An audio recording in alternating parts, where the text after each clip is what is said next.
Hey, it's the first time coming to my house. Hey, it's the first time coming to my house. Oh my gosh, I left my laptop in the charger for a good hour and I wasn't charging the whole time. Welcome back to my channel. Hi guys, welcome back or welcome. It's been a while. I have been gone because I didn't have a phone. I only had this laptop with me that fell. I literally dropped it because I was taking it with me everywhere because I didn't have a phone. But it's fine, at least it works, right? I was phoneless for the entire 4 months since February, February 11, I think, because I wasn't that far away from Valentine's Day till a few days ago, so beginning of June as well. So all of Feb, March, April, May, like this. So in this video, I'm just going to be telling you guys what that was like. If you're thinking of going on a little phone detox, I'm also gonna tell you guys what I did, so that if you're thinking of going without a phone, you can have ideas, or if you already don't have a phone right now, what was it like without a phone? Honestly, initially it wasn't that bad because I had my laptop. I knew my laptop was going to be here. I was a bit nervous because I don't even use Instagram on my laptop like that. But I was very far removed from social media, specifically Instagram and TikTok.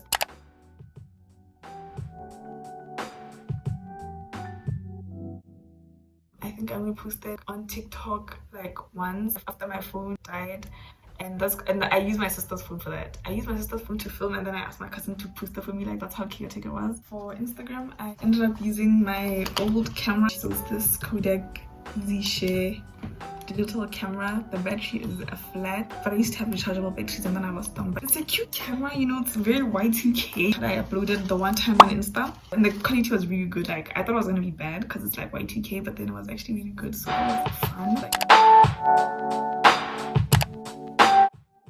So we're not going to talk about the eventual spiral into anxiety because that was also on me. Towards I don't know how many months in, maybe 2 months in, I think I just got a bit understimulated because I wasn't working towards YouTube or reading as much as I usually would. I had a lot of free time and I wasn't utilizing it to my best capabilities. I stopped meditating, I stopped exercising, and my sleeping patterns. I remember one time for no reason, not even as if I was binging a show, I just slept at 7 a.m. and I remember just thinking there's zero reason to be up at 7, so that was on me.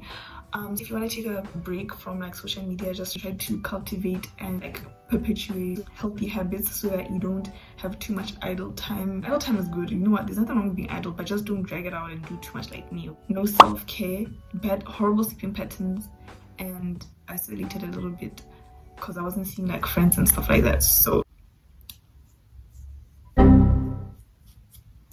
the beginning was actually fun. Here's some activities to do.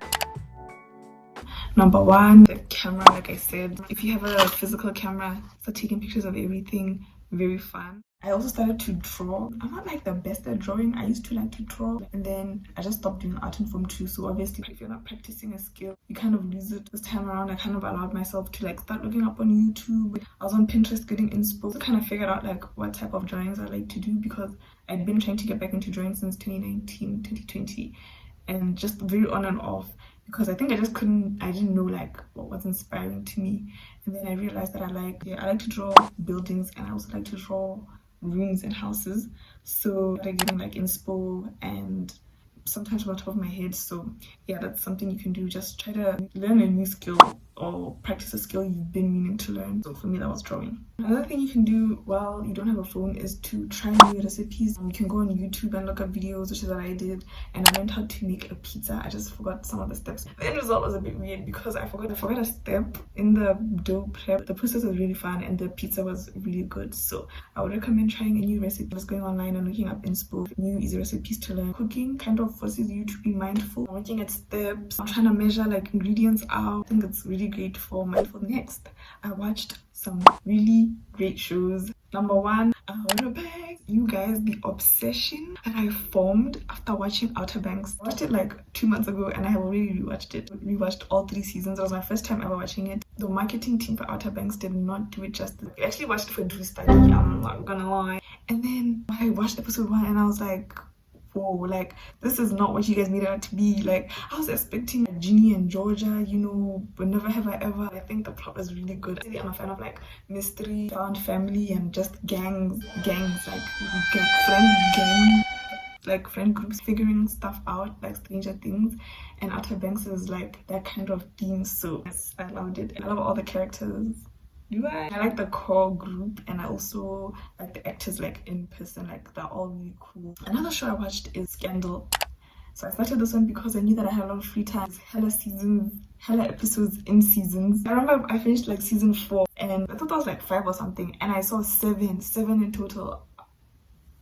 So yeah, I just stopped at season 4, but the show was great. I just got like a little burnt out along the way because I was really doing too much. It's one of the reasons my sleeping pattern also went crazy. Just trying to be a bit more reasonable than me. Don't follow my footsteps. The final show I watched is a show called Broadchurch. It is found dead. That's not even a spoiler, like that's just literally the premise of the show, and then they kind of figure out the mystery. So yeah, it's not like hype, it's not like fast paced, but it's like 10 episodes I think, or 8, and the episodes aren't even long. How long are they? I'll check that out for you guys. But yeah, like it's a really good show, good mystery, interesting plot twists. So another new hobby that I picked up besides making pizza is I started to write, because last year I made the little book article. I found that like really enjoyable, and I was like, I think I like this. Like I think I like writing. I think writing is like a good outlet, especially if you have like a lot of time. Like just thinking up stories in your head and putting them down is fun.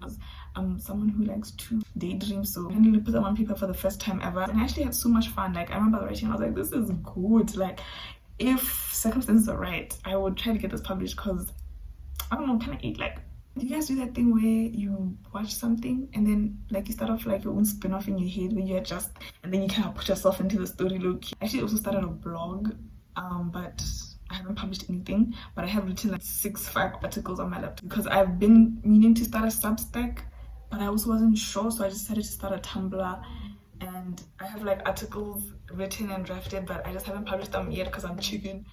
Another thing you can start on a phone detox, start a health journey. Me personally, I thought I was going to be going for a marathon, right? And then I ended up not going. I actually think I missed it. But yeah, like I was trying to train for the 5K. I started like slowly. I think at first day I did like 2 kilometers. I know someone's gonna be like, 2, like only? Vibes. I've been at home for a good minute, so fitness is not up there. I haven't even been to a gym in years. That was already a step for me. And you know what, like I found that it really improved my mental health, like genuinely just seeing also my own progress, and I kind of ate that, and I really felt like I could do the 5K. And something that really like contributed to this is I watched a show called The Challenge.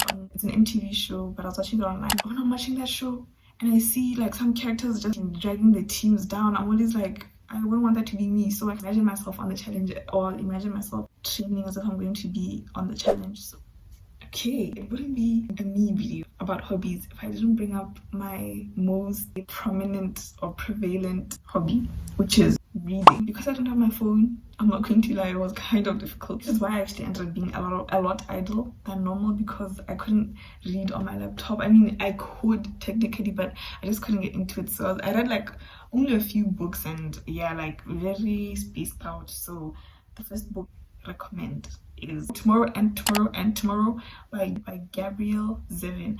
So this book is, I honestly don't know how to describe it. Initially I described it as a comfort book, but there's some parts that are not very comforting. But it is like a normal story, but then they have like little nuggets of just like the most profound, relatable thing you've ever seen. And I love books like that. Next book I recommend is Conversations with Friends by Sally Rooney. Initially, I was really nervous about reading Sally Rooney because I know she doesn't put quotation marks, and I know she's kind of like a hit or miss, and I was really worried that people might have overrated her. But I read Conversations with Friends, and no, like I get it, like I get it. She also writes like really complex characters, at least in this book. I found that I didn't like the main character that much. I don't know if I didn't like her, I just found her weird, but then it was still nice to read. It was like, I just felt like being like, girl, wake up. It was really nice, very complex emotion. The final book I would recommend is The Courage of Being Disliked. So this is a self-help book, and it's like profound advice, and it's also like very polarizing, because there's like they talk about like trauma, and he was like, trauma doesn't exist.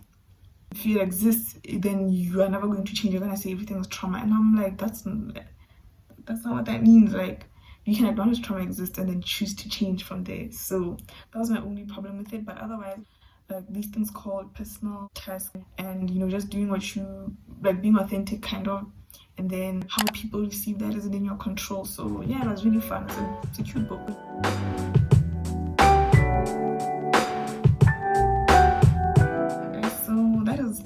did thought of filming for 4 months. That is it for me.